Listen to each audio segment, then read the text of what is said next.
آج میں آپ کو یہ بتاتا ہوں کہ میں اس روحانی فیلڈ میں کیسے آیا. یہ کوئی ارلی 90s کی بات ہوگی کہ لائف بڑی آرام سے گزر رہی تھی کہ پھر میرا ایک کلاس فیلو جس کا کلینک کوئی 2 میل کے فاصلے پہ تھا اس سے ملاقاتیں ہونا شروع ہو گئیں. اس کی زیادہ تر بات چیت اسی پہ ہوتی تھی، لڑکیوں کے متعلق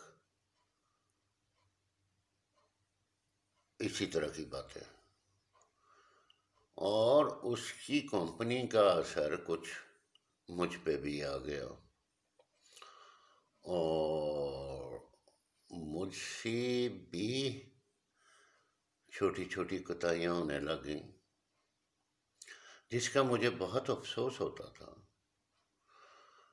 وہ کوتاہیاں کوئی اتنی بڑی بھی نہیں ہوتی تھیں کہ اگر میں انگلینڈ میں ہوتا تو وہ کوائٹ نارمل ہوتا، لیکن کیونکہ ہماری ٹریننگ ہوتی ہے، ہماری براٹ اپ ہوتی ہے، ہمارا معاشرہ ہوتا ہے، اور ایک آپ کی اپنی سوچ بھی ہوتی ہے، تو جیسے ہی وہ مجھ سے کوتاہی ہونی میں نے بہت پچھتانا، اور میں نے فوراً گاڑی نکالنی اور داتا صاحب چلے جانا اور جا کے خدا سے معافی مانگنی. میں یہ بتاتا چلوں کہ میں جب بھی کسی بھی مزار پہ گیا ہوں میں نے صاحب مزار سے نہیں ہے کبھی مانگا، بلکہ میری روٹین ہوتی تھی کہ میں 2 نفل دعائیہ صاحب مزار کے لیے پڑھ کے پھر میں خدا سے اپنی بات چیت یا دعا مانگتا تھا. میں نے خدا کو کہنا کہ خدا مجھ سے غلطی ہو گئی ہے، تو مجھے معاف کر دے. میں سچے دل سے تم سے معافی مانگتا ہوں اور آئندہ سے نہ کرنے کی تجھ سے توفیق مانگتا ہوں، تو اسے قبول کر. خیر، میں نے جتنی عاجزی سے، جتنی گڑ گڑا کے خدا سے معافی مانگنی، اتنی ہی جلدی مجھے پتہ چل جانا کہ معافی قبول نہیں ہوئی ہے.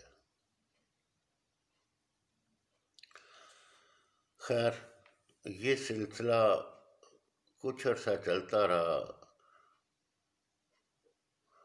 پھر مجھ سے چھوٹی سی کوتاہی ہو جانی، اسے چھوٹی اس لیے کہہ رہا ہوں کہ کوئی واقعی فرق نہیں ہوتی تھی، چھوٹی چھوٹی. جیسے میں کہہ چکا ہوں کہ اگر انگلینڈ میں ہوتا تو وہ نارمل ہوتا. بہرحال اینی وے پھر میں نے بھاگے بھاگے آ جانا. ویسے تو یہ کہتے ہیں نا کسی غلطی کو چھوٹا نہ مانے، یہ ٹھیک ہے، لیکن وہ آگے کا فیلڈ ہے. بہرحال میں نے آ کے پھر معافی مانگنی، پھر قبول نہ ہونی. ایک دن میں تنگ آ کے میں خدا سے لڑ پڑا. انسان کو جب نہیں اتنا دوسرے کی حیثیت کا، دوسرے کی طاقت کا اندازہ ہوتا تو وہ لبرٹی لے جاتا ہے، اور میں خدا سے چھوٹا موٹا لڑ لیتا ہوتا تھا. اب نہیں ایسے ہوتا ہے. خیر، میں نے کہا خدا تو جانتا ہے کہ میں سچے دل سے تم سے کتنی دفعہ معافی مانگی ہے، اور تو ہے کہ میری سنتا نہیں ہے. اب میں اتنا تنگ آ گیا ہوں کہ اگر یہ تو بات چھوڑ کے تم سے بڑا کوئی تمہارے برابر کی ہستی بھی مجھے مل جائے تو میں تمہیں چھوڑ دوں اور ادھر چلا جاؤں، کیونکہ تم میری سنتا نہیں ہے. لیکن کیا کروں، مجھے تیرے لیول کی بھی کوئی ہستی نظر نہیں آتی. تو پلیز مہربانی کر اور مجھے سن اور مجھے معاف کر اور توفیق دے کہ آئندہ سے ایسا نہ ہو. اور مشینری میں تیری بنایا تو نے، اگر یہ ڈیفالٹ کر جاتی ہے تو اس میں میرا کیا قصور ہے؟ تو اس لیے جو میرا نامہ اعمال تمہارے پاس ہے اور جو اس کا پیج آج کل چل رہا ہے، اس پہ گناہ نہیں لکھنا ہے، نہ اس پیج کو خالی چھوڑنا ہے، لکھنا ہے تو ثواب لکھو، کیونکہ میرا اس میں کوئی قصور نہیں، میں نے سچے دل سے تم سے معافی مانگتا رہا ہوں، اور ڈیفیکٹ آیا، ڈیفالٹ ہوئی ہے تو تمہاری مشینری ہوئی ہے۔ تم تو بے نیاز بیٹھے ہو، ٹھیک ہے تم بے نیاز ہو، لیکن مانتا میں تمہاری بے نیازی تب جو دل تو نے بختیور سیگل میں لگایا ہے۔ یہ ویسے ہی ہے کہ جیسے ایک لوہے کا نیل ہے، اس کے سامنے اگر کوئی بڑا میگنیٹ رکھ دیا جائے تو وہ فوراً اپنی جگہ چھوڑ کے اس کے ساتھ جا کے لگ جائے گا۔ ایسا دل اگر تم میں لگا ہوتا اور تو ہمارے سامنے سے کوئی علی گزر جاتی تو پھر میں دیکھتا تمہاری بے نیازی۔ اب مٹیریل ایسا لگا دیا تو نے، اور اس لیے یہ میرے لیے گناہ کیوں بھائی؟ آپ اس میں لکھیں تو صرف ثواب لکھیں۔ اینی وے، میں نے انہی دنوں میں ایک اسپرچل بک جو بڑی مشہور پڑھی ہوئی تھی، ہم نے پڑھا ہوا تھا، جس کے متعلق داتا صاحب کی ہی کشف المحجوب، میں نے وہ خرید لی، وہ پڑھنی شروع کر دی، اور میں نے پروگرام بنا لیا کہ اب مجھے کسی بزرگ، کسی انسٹرکٹر، کسی رہنما، کسی پیر سے رابطہ کرنا چاہیے، اور میں نے اندر اندر ہی فیصلہ کر لیا کہ اب میں کسی پیر کا مرید ہو جاؤں گا۔ اور ایک ہی سلسلہ والے بزرگ کا ہم نے پڑھا بھی ہوا تھا اور جانتے بھی تھے، وہ حضرت عبد القادر جیلانی۔ تو میں نے پروگرام بنا لیا کہ اگر میں مرید ہوا تو قادریہ سلسلے میں ہوں گا۔ خیر، اور پھر میں نے ایک روٹین بنا لی کہ آیت ایاک نعبد و ایاک نستعین، اس کا ورد کرنا شروع کر دیا، خدا سے مدد کہ مجھے رستہ دے، رستہ دکھا۔ میرا ایک پیشنٹ تھا جو میرا دوست بھی بن چکا ہوا تھا، وہ روحانیت میں انٹرسٹ رکھتا تھا۔ میں نے اس سے بات کی کہ یار میرا مسئلہ ہے اور میں یہ ورد آج کل کر رہا ہوں۔ اس نے کہا کہ ڈاکٹر صاحب، اگر صحیح فیض لینا ہے تو پوری سورہ پڑھے۔ میں نے پورا سورۃ الحمد شریف کا ورد کرنا شروع کر دیا، اور پھر ایک دن میرا پروگرام بن گیا کہ میں جاؤں اور پیر صاحب سے ملوں۔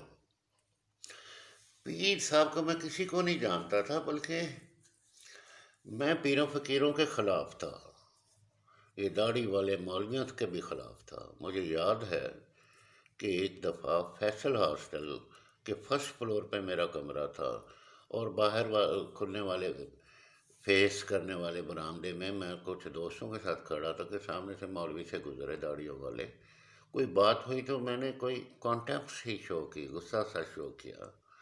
نو میرا ایک دوست کہتا ہے کہ یار میں نے نوٹ کیا تم داڑھی والوں کے بڑا خلاف ہو، مولویوں کے بڑا خلاف ہو۔ میں نے کہا ہاں، دنیا میں ہر چیز بیچی جا رہی ہے، اور لیکن غصہ ان پہ آتا ہے کہ یہ دین کو بیچتے ہیں۔ اینی وے، میں کسی بزرگ کو نہیں جانتا تھا۔ ایک بزرگ مشہور کا میں نے نام سنا ہوا تھا، وہ بھی اپنی بیگم سے، اور ان کے متعلق کچھ سٹوریاں سنی ہوئی تھیں، ایون اپنی میرج کے متعلق بھی۔ میری بیگم بتاتی ہے کہ ہمارا جن میں کچھ رشتے آئے ہوئے تھے، کچھ کا ہمارا انٹرسٹ تھا کہ بھی ادھر بات ہو جائے۔ ان کی فوٹوگرافس ہم نے 5-7 پیر صاحب کو آگے کی، اور جس میں میری فوٹو بھی تھی، حالانکہ میں نے کبھی انٹرسٹ شو نہیں کیا تھا، شادی کرنے کا نہ میرا پروگرام تھا۔ تو پیر صاحب نے فوٹو اٹھائی، وہ میری تھی، انہوں نے کہا جی یہ صاحب آپ کے پاس 1 ہفتے کے اندر اندر آ رہے ہیں، بات چلے تو فوراً ہاں کر دیجیے گا۔ خیر یہ دوسری سٹوری ہے، میں 1 ہفتے میں ہی پہنچ گیا اور جھٹ پٹ میری شادی ہو گئی۔ اینی وے، تو میں پنڈی پہنچ گیا پیر صاحب کے آستانے پہ۔ یہ فجر کی نماز کا وقت تھا، بلکہ میں جب لاہور سے چلنے لگا تو میرا ایک واقف کار تھا جو سادھو ٹائپ تھا، وہ میرے پاس اکثر آتا تھا۔ وہ ہندو جوگیوں کی طرح اس نے وہ جو ہے مسٹرڈ سی یا لسی وہ جو ہے وہ ایک دھوتی سی کپڑا سا دھوتی بھی باندھی اور کندھے پہ بھی تھوڑا سا لٹکائی ہوئی، باقی سارا جسم ننگا، پاؤں ننگے، وہ میرے پاس آتا ہوتا تھا اور برین کے متعلق پوچھتا رہتا تھا، کوئی اپنے فالوورس کو بتاتا ہوگا۔ بہرحال اسے جب پتہ چلا کہ ڈاکٹر صاحب کل جا رہے ہیں پنڈی، تو وہ میرے پاس آیا، کہتا ڈاکٹر صاحب ہم تو اپنی طرف آپ کو کھینچتے رہے، آپ پیر صاحب کو ملنے جا رہے ہیں، بہرحال آپ جا رہے ہیں تو ذرا بچ کے رہیے گا، یہ پیر فقیر خوب کے عمل ہوتے ہیں اور وہ یہ کر دیتے ہیں تو ملنے والے سے اپنے مریض پہ۔ تو میں نے یہ لفظ حب پہلی دفعہ اس سے سنا، میں نے کہا کیا مطلب؟ کہتا ہے کہ یہ بس پھر جس کو اپنا بنا لیں، جس پہ یہ عمل کر دے وہ بندہ کہیں بھاگ نہیں سکتا ہے۔ خیر یہ میرے نالج میں آ چکی تھی۔ جب میں پیر صاحب کے آستانے پہ پہنچا تو جو بھی مجھے صورتیں الحمد شریف کل آیت الکرسی آتی تھی، میں اپنے پہ پھونک رہا تھا۔ پیر صاحب اپنے، یہ فجر کا وقت تھا، پیر صاحب اپنے حجرے میں تھے، ساتھ ایک ہال کمرہ تھا جس میں 2 لائنیں لگی ہوئی تھیں اور لوگ، کسی نے ٹوپی رکھی، کسی نے پگڑی باندھی، کسی نے سر پہ رومال رکھا، بیٹھے اپنی باری کا انتظار کر رہے تھے۔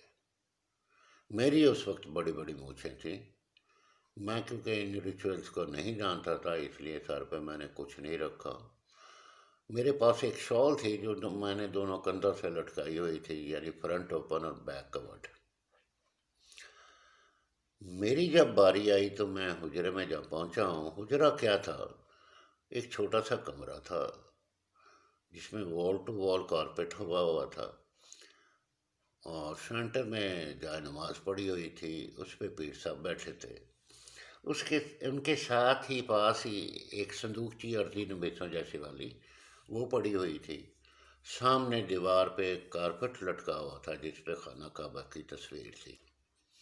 خیر میں جب اندر داخل ہوا تو پیر صاحب ایک دم اٹھ گئے اور کہنے لگے واہ واہ واہ واہ، میرے پاس کیسا شخص آ گیا، کیسا شخص آ گیا۔ انہوں نے میرے دونوں ہاتھ پکڑ لیے اور لے کے پھر جائے نماز پہ بیٹھ گئے اور مجھے بھی بٹھا لیا، اور بیٹھتے بیٹھتے کہتے میں آپ کو ایم این اے بنا دوں گا۔ میں نے کہا پیر صاحب میں ڈاکٹر ہوں اور ڈاکٹر ہی رہنا پسند کروں گا، میں نے ایم این اے وغیرہ نہیں بننا ہے۔ خیر انہوں نے کہا کہ جیسے جیسے میں، ہاتھ پکڑے رکھے انہوں نے، جیسے جیسے میں بولتا جاتا ہوں میرے پیچھے پیچھے بولتے جائیے۔ مجھے بعد میں پتہ چلا کہ یہ بیعت ہوتی ہے، حالانکہ مجھے بالکل نہیں پتہ تھا کہ اسے بیعت کہتے ہیں اور اس کی کیا سگنیفیکنس ہے۔ پھر انہوں نے وہ بیعت جب ختم کی تو ساتھ والی صندوقچی سے وہ ایک پیڈ نکالا، اس پہ لکھ دیا کہ میں آپ کو اپنا خلیفہ مقرر کرتا ہوں۔ مجھے خلیفہ کا بھی نہیں پتہ تھا کہ واٹ از دس یہ، بلکہ میں جب لاہور میں آیا تو میں نے لوگوں سے پوچھنا شروع کر دیا، مولویوں سے پوچھنا شروع کر دیا۔ اس سلسلے میں طاہر القادری سے بھی ملا کہ خلیفہ ہوتا کیا ہے۔ وہ کہتے بھی کیوں پوچھ رہے ہیں ڈاکٹر صاحب آپ؟ میں نے کہا جی میں پیر صاحب سے ملا تھا، انہوں نے مجھے خلیفہ مقرر کیا ہے۔ کہتے یہ کیسے ممکن ہے، مریدوں کی عمریں گزر جاتی ہیں، خلیفہ نہیں بنتے، جو بنتے ہیں ان کو بڑی ریاضت ہو۔ کے بعد ملتا ہے یہ منصب، آپ کہتے ہیں مجھے پہلی میں مل گیا۔ بہرحال میں کہتا تھا مجھے بتائیں کہ وہ خلیفہ ہوتا کیا ہے؟ وہ کہتے ہیں یہ پیر صاحب کا نائب ہوتا ہے۔ جب مجھے یہ پتہ چلا تو مجھے شدید افسوس ہونے لگ گیا۔ میں نے کہا اوہو، کوئی فاش غلطی ہو گئی ہے مجھ سے، کیونکہ میں تو رب کا خلیفہ تھا۔ رب کہتا ہے کہ روئے زمین پہ انسان میرا خلیفہ ہے۔ یہ مجھ سے کوئی فاش غلطی ہوئی ہے جو رب نے اپنے سے ہٹا کے مجھے بندے کا خلیفہ بنا دیا ہے۔ یہ کیفیت میرے پہ کوئی 10-15 دن رہی، لیکن پھر لوگ اتنے اپریشیٹ کرتے تھے، امپریس ہوتے تھے کہ پہلی ملاقات پہ خلیفہ، تو خیر یہ کچھ عرصہ بعد یہ چلی گئی۔ انہوں نے کہا میں آپ کو خلیفہ مقرر کرتا ہوں، یہ ورد ہے جو آپ نے 40 دن پڑھنا ہے، اور 40 دن کے بعد میرے پاس آنا، آئندہ سے مجھے مرشد کامل کہنا ہے، اور 5 وقت کی نماز بھی پڑھنی ہے۔ میں نے کہا جی کوئی وعدہ نہیں۔ کہتے کیوں؟ میں نے کہا جی میں نمازی نہیں ہوں، اگر آپ سے میں وعدہ کر جاؤں اور پھر وہ پورا نہ کروں تو یہ غلط بات ہوگی۔ کہتے اچھا کوشش کیجیے گا۔ میں نے کہا ہاں یہ میں کر سکتا ہوں اور کروں گا۔ پھر کہتے کہ میں نے کچھ نہیں کیا ہے، میرے پاس بنا بنایا شخص آیا ہے، اور آپ یہاں سے خزانوں کے خزانے، سمندروں کے سمندر لے کے جا رہے ہیں۔ میں نے نکھیوں سے حجرے کی طرف دیکھا، وہ خالی، تو میں تھوڑا سا زیر لب مسکرایا۔ میں نے کہا حجرہ تو سارا خالی، میں کون سے خزانے لے کے جا رہا ہوں؟ اینی وے جب یہ ملاقات، یہ 5-10 منٹ کی ہوگی ملاقات، یہ ختم ہوئی تو میں جب حجرے سے نکلا تو بڑا شرمندہ سا کہ یار میں جس مقصد کے لیے آیا تھا بات تو کوئی ہوئی نہیں، الٹا مجھے اب نمازیں پڑھنی ہیں۔ خیر میں مارکیٹ میں آیا اور کھانا وغیرہ کھایا۔ اس کے بعد جو ہینو فلائنگ کوچ لاہور کی تھی اس کا 2-3 گھنٹے کا بھی ٹائم تھا، تو میں نے اس کا ٹکٹ خریدا اور لاہور کے لیے چل پڑا۔ دوران سفر اچانک میں ٹھٹکا کہ یار پیر صاحب نے جو ورد دیا تھا وہ تو میرا دل کیے جا رہا ہے، اور جیسے ایک گھڑی ٹک ٹک والی آپ کے سینے میں نصب کر دی جائے، اور آپ کسی سے بات بھی کریں تو وہ اس کی ٹک ٹک جاری ہے، اور جیسے ہی آپ فارغ ہوں اور آپ کا دھیان دل کی طرف چلا جائے اور وہ ٹک ٹک آپ کو سنائی دے رہی ہے، یعنی وہ ورد جاری ہے، اور پیر صاحب کی شکل میرے سامنے ہے، اور میرے جسم سے کی آواز اس طرح کی آ رہی ہے جیسے برسات میں وابڈا کی ہائی وولٹیج وائر میں سے بعض دفعہ کی آواز آتی ہے، اسی طرح کی میرے جسم سے آئی۔ میں نے کہا کہ کوئی عمل تو نہیں ہو گیا ہے۔ بہرحال اسی کیفیت میں شام کو گھر پہنچا، بیگم سے بات کی، ان سے ہنس کے بتایا کہ یار نمازیں پڑھنی ہیں، چلے صبح سے شروع کریں گے۔ خیر میں لیٹ گیا، مجھے نیند نہ آئی، رات کے 2 بج گئے۔ پھر میں نے فیصلہ کیا چلو نماز پڑھ ہی لیتے ہیں۔